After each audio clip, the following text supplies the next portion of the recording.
6 గ్యారంటీల్లో కూడా ఇప్పుడు ఏంటిది రైతు భరోసా,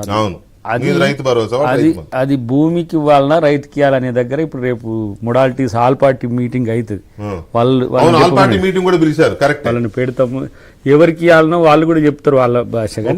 మీరేమో పెట్టినరు ఆట ఆడుకుందాం రా అని, ఎవరు ఆడతారు అనే దాని దగ్గర నాకు ప్రశ్న ఉంది. అదే మరి నాకు మన రేవంత్ రెడ్డి గారేమో అంటే మన అంటే ఇద్దరు మనే గాని ఆయన ఏమో ఫుట్బాల్ ఆడతాడు, అటు కేటీఆర్ గారు కూడా ప్లేయరే, ఆయన కూడా బ్యాడ్మింటన్ సంథింగ్ ఆయనకుండే ఆట ఆయనకుంటే ఏదున్నా. శ్రీనివాస్ గారు మాత్రం ముందు ఆడటానికి వచ్చిండు, ఇక మళ్ళీ ఎవరు వస్తారో నాకు తెలియదు కానీ వాళ్ళు వస్తారో రారో కానీ అయితే రెడీగా ఉన్నాడు. అంటే ఆ స్పిరిట్ ఉండాలి, గెలిపోవటం ఏమున్నది ఎన్నిసార్లు మొదలైంది అన్నాడు కేటీఆర్ గారు. నేనేమంటున్నా అంటే నిన్న రాజాసింగ్ గారు ఒక స్టేట్మెంట్ ఇచ్చిండు, మా యుద్ధం మొదలైంది కాంగ్రెస్ ఇటు ఈయన ఆట ఆడు. నేను అంటున్నా కేసీఆర్ గారు రావాలి ముందుకు. కేసీఆర్ గారు వస్తారా, కేటీఆర్ గారా, మరి మూడో కృష్ణ హరీష్ రావు గారు వస్తారా, మరి ఇటు బీజేపీ నుంచి కిషన్ రెడ్డి గారా, ఏదైనా సరే ఆట ప్రజల కోసం ఆడదాం. చలో ఇప్పుడు 6 గ్యారంటీలు 100 రోజులు కదా మాది, మా మేనిఫెస్టోని చూడమనంటే కావాల్సింది వాళ్ళు అనుకుంటారంటే మహాలక్ష్మి ఫెయిల్ అవుతారు, మహాలక్ష్మి ఫెయిల్ అవుతారు అని అనుకుంటారు వాళ్ళు.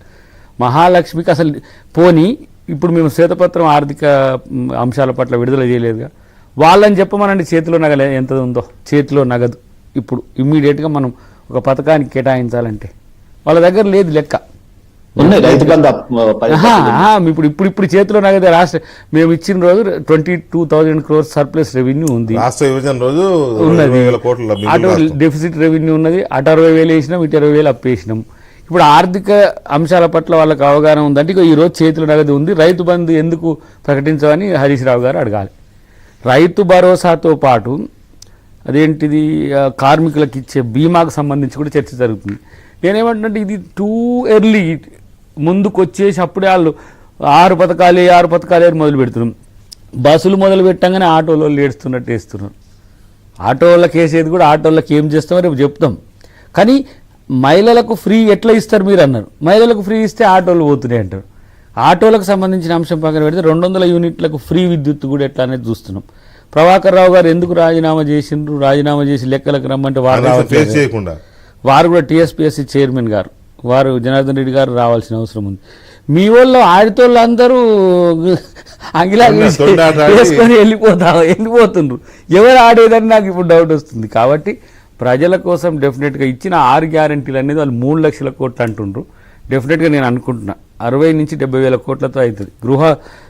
గృహానికి సంబంధించి కూడా రివ్యూ జరుగుతుంది.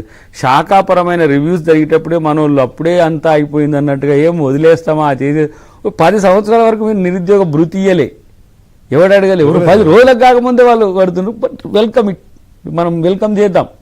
అది ఉంటే ఇంకా కొంత ఇప్పుడు రేవంత్ రెడ్డి గారు ఎంత దూకుడుగా పోతుండ్రో అంత దూకుడుగా మేము కూడా క్యాబినెట్ కూడా పోవడానికి మా క్యాబినెట్ కూడా సిద్ధంగా ఉన్నారు. ఇప్పుడు ఇలా చూడండి, మీరు ఫస్టే దళితుడిని ఇలా స్పీకర్ చేసిండ్రు, ఒక దళితుడు ఇప్పుడు